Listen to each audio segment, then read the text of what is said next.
성경 말씀 디모데전서 2장 5절, 요한복음 1장 14절입니다.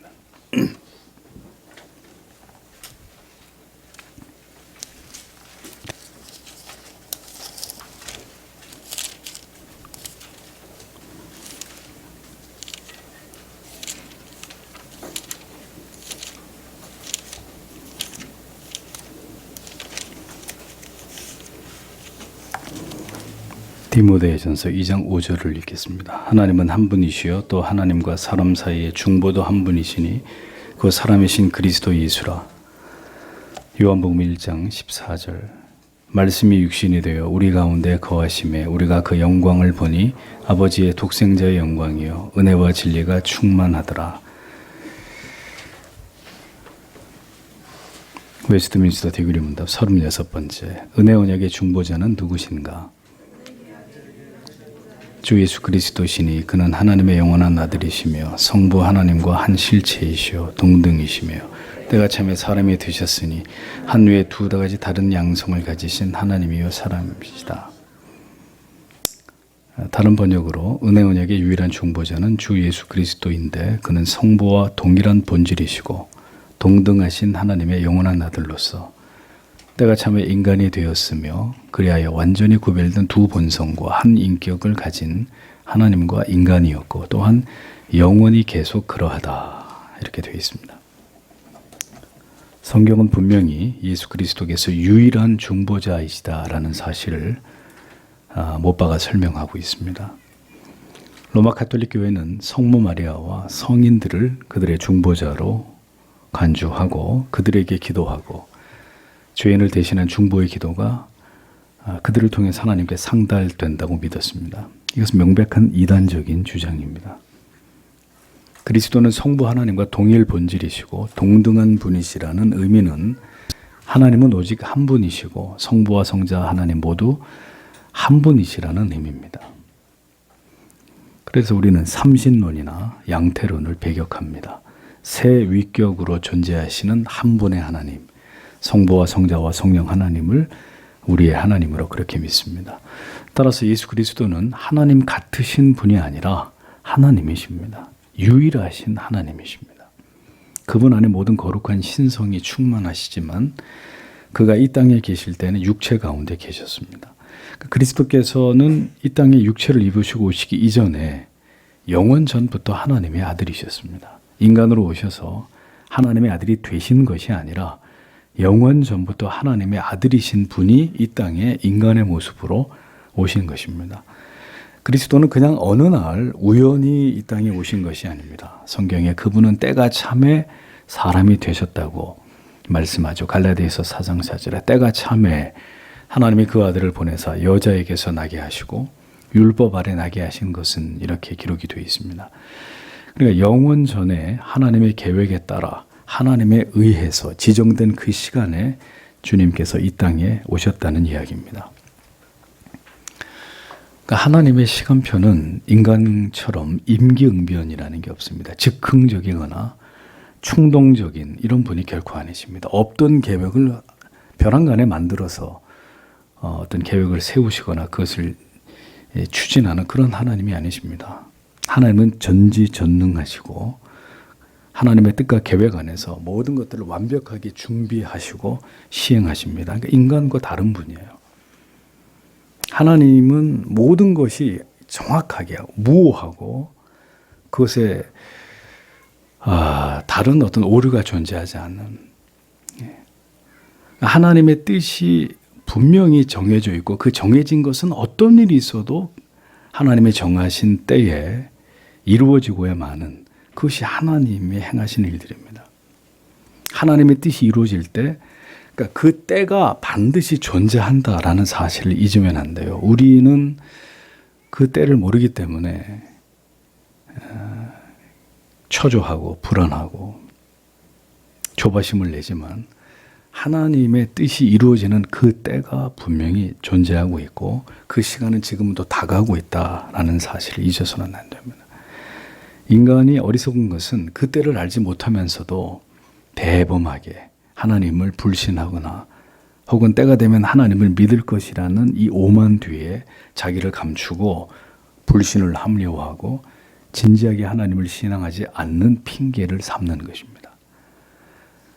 그때가 언제인지 모르면서 어리석은 결정을 하고 기대를 하고 헛된 소망을 품습니다. 하나님이 정하신 때를 우리는 알 수 없습니다. 그러하게 함부로 인간의 생각을 가지고 하나님의 뜻을 거스르는 결정을 해서는 안 됩니다. 왜냐하면 그때가 생각보다 훨씬 가까울 수도 있고 생각보다 훨씬 더 많은 시간, 평생이 걸릴 수도 있어요. 우리가 그것을 가늠해서는 안 된다 이겁니다.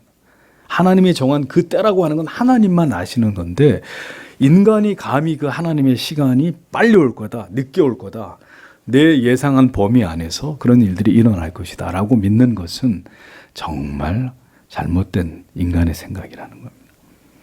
그리스도께서는 성육신을 통해서 사람이 되셨고 이 땅에 계시는 동안 완전한 신 그리고 완전한 인간으로 활동하셨습니다.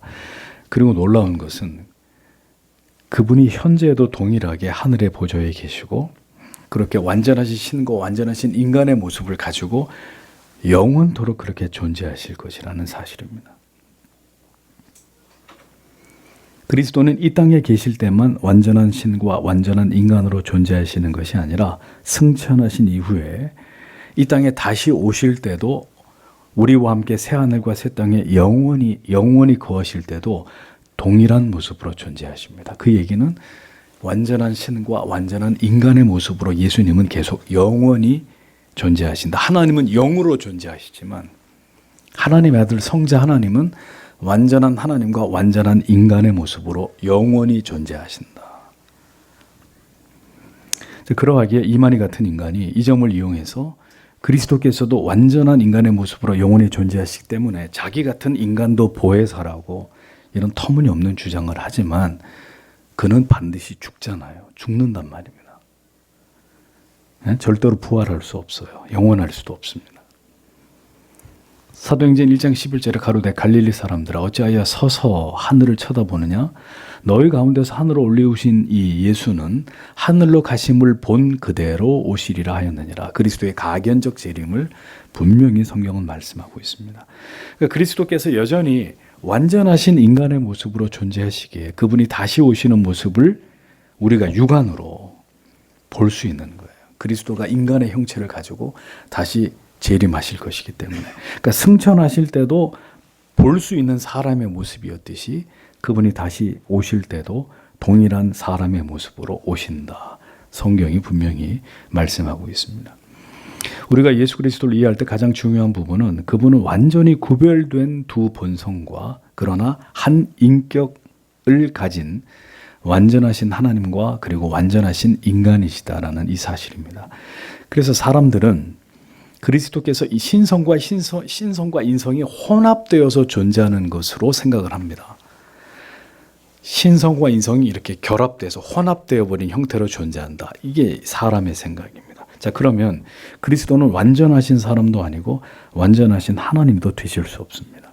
신성과 인성이 분명히 한 본체 안에 존재하지만 교리는 우리에게 분명히 얘기합니다. 두 본성은 구별되어 있다. 뒤섞여 있는 게 아니라 구별되어 있다.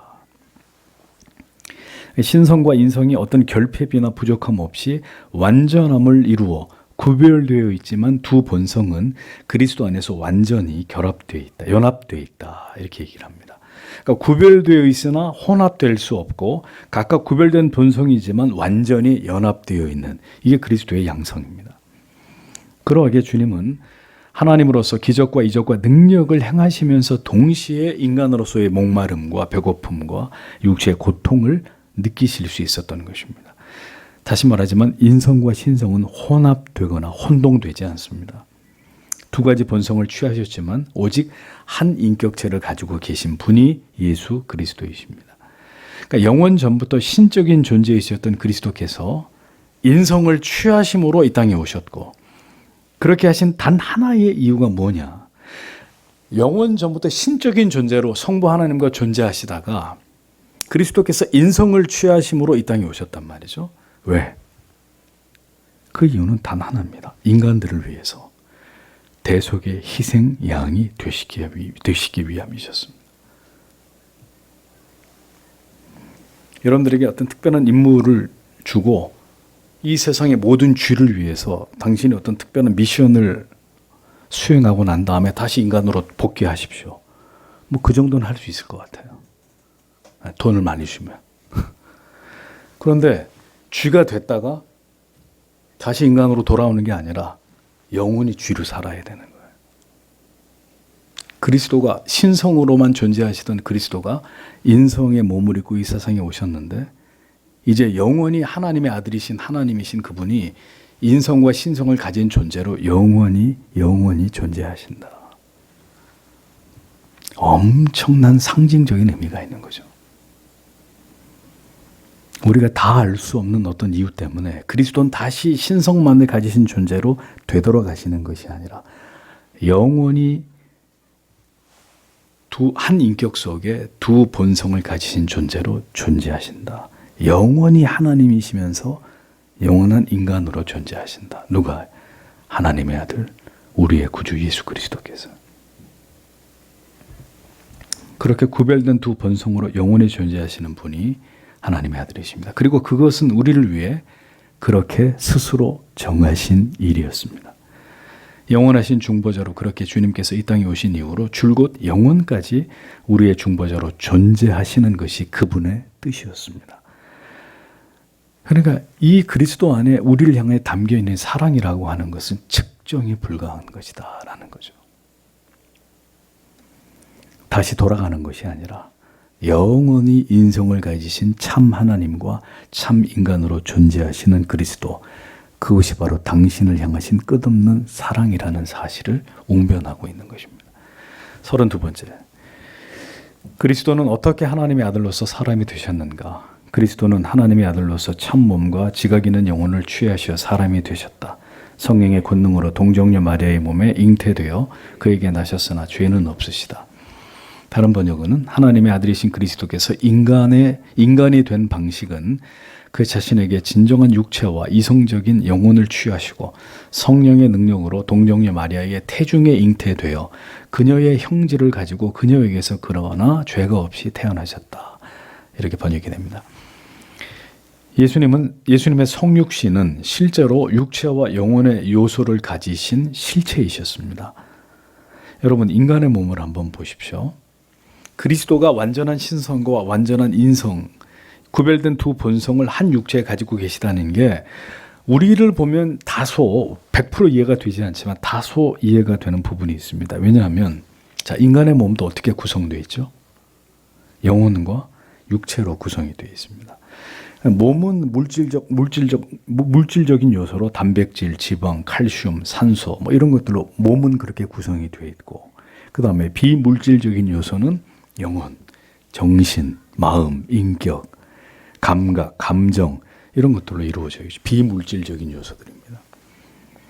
그렇게 우리는 물질적인 요소와 비물질적인 요소를 가지고 있는데 이 두 가지가 다 어디 있어요? 우리 안에 있어요. 우리 안에. 네. 물론 때때로 정신이 나갈 때가 있죠. 정신 나간 사람 이런 얘기를 하는데 다 우리 몸 안에 있어요. 다 몸 안에.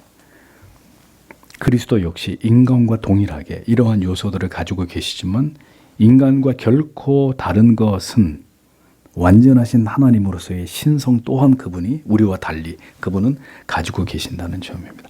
그래서 고대의 교부들 가운데는 그리스도의 몸을 실제가 아니라 상상이다, 환영이다, 고스트, 유령이다 이렇게 생각하고 그리스도께서 육체를 가진 것이 아니라 육체처럼 보여졌을 뿐이다.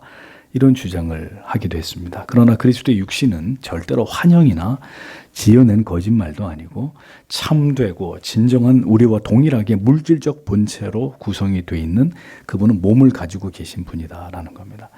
누가복음 24장 39절에 내 손과 발을 보고 나인 줄 알라. 또 나를 만져보라. 영은 살과 뼈가 없으되 너희 보는 바와 같이 나는 있느니라. 그러니까 부활하신 예수님이 나는 고스트가 아니야. 나는 실제로 부활한 사람이야. 몸이야. 몸을 가지고 있는 너희가 동일한 사람이야. 이렇게 분명히 밝히고 계시죠. 그리스도는 또한 우리와 같이 이성적인 영혼을 가지고 계셨던 분입니다. 이성적인 영혼을 가지셨단 말은 이성적 합리적 능력을 지각하고 추론하고 생각하는, 고민하는 이런 모든 것들을 그리스도께서도 가지고 계셨다는 거죠.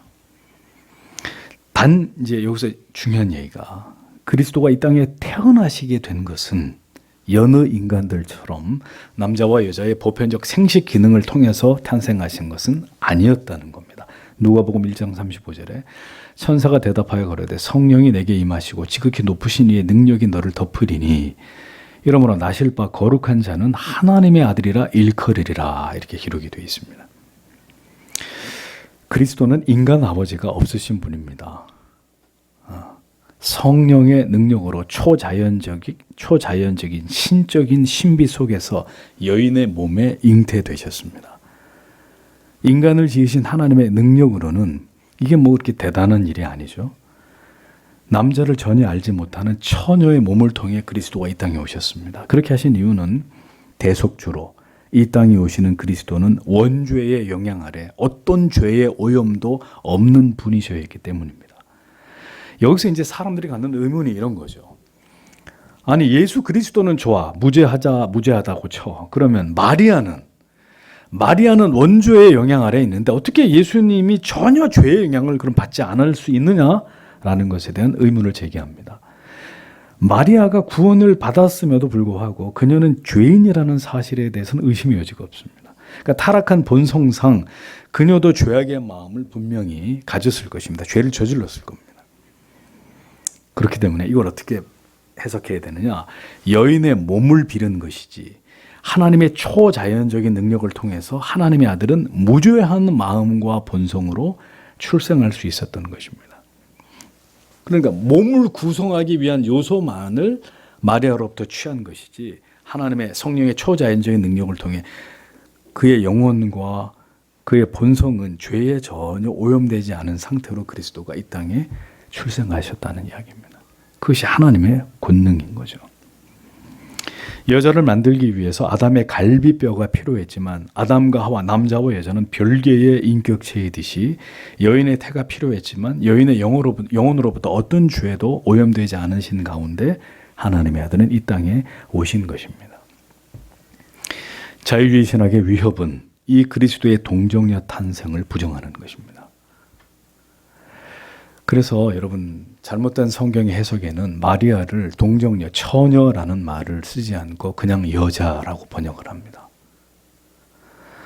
그건 어떤 의미를, 어떤 굉장히 사악한 의도를 거기에 담는 것이냐면 그리스도의 신성을 부정하는 거예요. 그러니까 여러 남자를 통해서 여러 아이를 낳았는데 그 중에 하나가 예수가 될 수도 있는 겁니다. 그렇게 되면 그리스도의 신성이 부인되고 완전한 속죄까지도 다 부정되는 것입니다. 성경의 권위와 영감까지 모두 무너져 버리게 되는 결과가 일어나게 되는 거죠. 그러니까 왜 이토록 죄 없으신 하나님의 아들이 인간으로 오셔야만 했는지를 우리는 생각해 보아야 합니다. 그러니까 이것이 하나님의 공의이고 결코 인간의 구원을 위한 모든 일들이 사사로이 이루어진 게 아니라는 것을, 그러니까 이런 모든 인간을 구원하기 위한 구원의 계획이 철저하게 하나님의 정확한 뜻과 계획과 섭리 안에서 이루어진 것임을 우리에게 알게 하는 것입니다.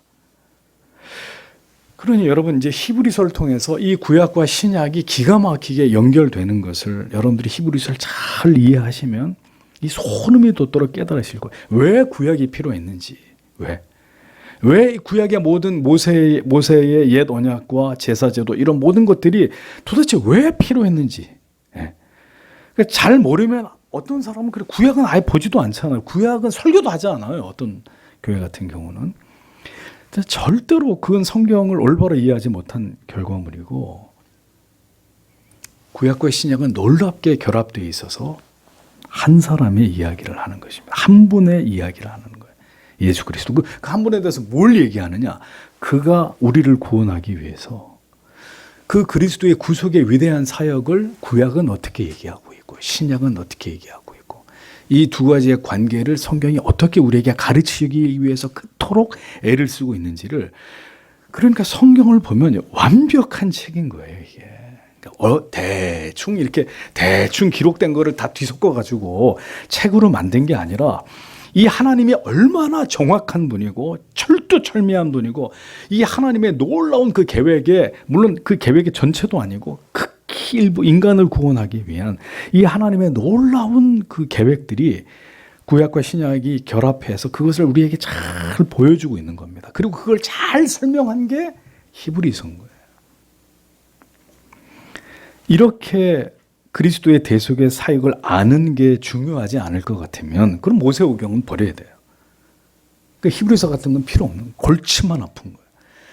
그것을 알므로 우리에게 임한 구원이 어떤 성삼위 하나님의 놀라운 그 구속의 계획이 구약을 통해서 신약으로 펼쳐지면서 결국 여기까지 이르게 되었는지를 성경은 소상하게 얘기하고 있는 거죠. 정확하게 그걸 다 이야기하고 있는데 눈이 있음에도 불구하고 지각이 있음에도 불구하고 그렇게 성경을 들여다보면서 그리스도가 행하신 일을 알려고 하지 않는 거예요. 이 시대 그리스도인들은 골치가 아픈 거예요. 아니 그런 거 알아야 천국 가나? 이런 어린애 같은 소리들만 하고 있는 거예요. 어? 아니 그러면 성경을 뭐하러 우리에게 기록해 놓으셨고 이 성경이 하나님이라고 말씀하시고 있고 왜 성경을 알라고 그렇게 성경이 우리에게 간절히 간곡히 얘기합니까? 네 마음대로 믿으라 그러지 그러면. 성도 여러분, 개혁주의 신앙은 인간에 대해서 따뜻하게 다가가는 신앙이 아닙니다. 무조건 감싸고 사랑하고 덮어놓고 이해해주는 신앙이 아닙니다. 죄인을 하나님 앞에 그 진리 앞에 세우고 정확하게 인간의 실존을 깨닫게 하고 인간 안에 어떤 희망과 가능성도 없음을 알아서 어설픈 연민을 품지 않고 오직 하나님의 사랑과 예수 그리스도의 은혜와 자비하심 앞에 백기투항하게 만드는 그들을 이 복음 앞에 무릎 꿇게 하는 것이 신본주의적인 신앙입니다. 그게 우리가 걸어가고 있는 개혁신앙입니다. 인간을 높일 의지가 요만큼도, 인간을 높일 의도가 요만큼도 없는 그런 복음주의는 다릅니다. 끝없이 인간을 높이고 인간에 대한 연민, 인간에 대한 기대, 인간에 대한 소망, 하자 할 수 있다. 우리도 할 수 있어. 열심히 하면 돼. 이렇게 사람들을 왜곡시키고 진리가 아닌 것으로 끌고 가버립니다. 너에게 달려있는 거야. 너에게. 인간에게 엄청난 권한을, 능력을 부여합니다. 그래서 계속 인간을 치하하고 칭찬하고 그게 성경의 가르침인가요? 하나님께서 인간을 구원하시는 일은 그 아들을 통해서 이처럼 철저하게 행하셨다는 사실을 밝힘으로써 뭘 나타내려고 하는 걸까요? 하나님의 성품을 드러내는 것입니다. 우리가 믿는 하나님이 그렇게 얼렁뚱땅 대충 눈 감아주고 쉽게 편하게 아무렇게나 그런 하나님이 절대로 아니라는 걸 보여주는 겁니다. 하나님이 철두철미한 공의로운 분이고 빈틈이 없는 분이고 하나님이 어떤 분이신지를 어떻게 죄인인 우리를 사랑하셨는지를 여러분 성경을 통해 분명히 알고 두렵고 떨림으로 하나님을 경외하고 사랑할 것을 우리에게 명령하고 있는 거예요. 이 성경이. 대충 믿지 말라고. 대충 살지 말라고. 네 마음대로 믿지 말라고. 이 성경이 이 하나님에 대한 모든 말씀을 통해서 우리에게 명령하고 있는 것입니다. 그런데 성경을 모른다. 성경을 읽지 않는다. 마태 창세기부터 요한계시록까지 이 성경이 우리에게 지금 무엇을 알려주고 있는지에 대한 아무런 관심이 없다. 그럼 하나님의 의도와 뜻을 전혀 무시하는 거잖아요. 그 사람은요. 그렇죠. 하나님이 우리에게 성경을 주실 때에 그 안에 담아 놓으신 하나님 아버지의 거룩한 뜻을 그냥 깡그리 이렇게 업신여기고 그냥 내 마음대로 믿겠다는 거잖아요. 그렇기 때문에 그런 믿음은 구원에 이를 수 있는 믿음이 될 수 없다는 것입니다. 올바로 정확히 알지 못하면 신앙은 인간 중심의 거짓된 믿음으로 전락하게 됩니다. 잊어버리지 마세요. 기독교에는 신본주의적 신앙이 있고 믿음이 아닌 믿음처럼 보이는 인본주의적인 신앙이 있습니다. 많은 사람들이 인본주의적인 신앙에 경도되어 있습니다. 그들은 그것을 깨닫지 못합니다. 애석하게도. 이것도 천국 가는 길이고 저것도 천국 가는 길이고 이것도 예수 믿는 길, 저것도 예수 믿는 길쯤으로 생각합니다. 그러나 기독교는 인본주의적 신앙은 신앙으로 간주하지 않습니다. 기독교가 말하는 신앙은, 진리는 신본주의적인 신앙입니다. 부디 인간이 아닌 하나님을 기쁘시게 하는 신앙을 끝까지 지켜내는 우리 모두가 되기를 원합니다. 기도하겠습니다.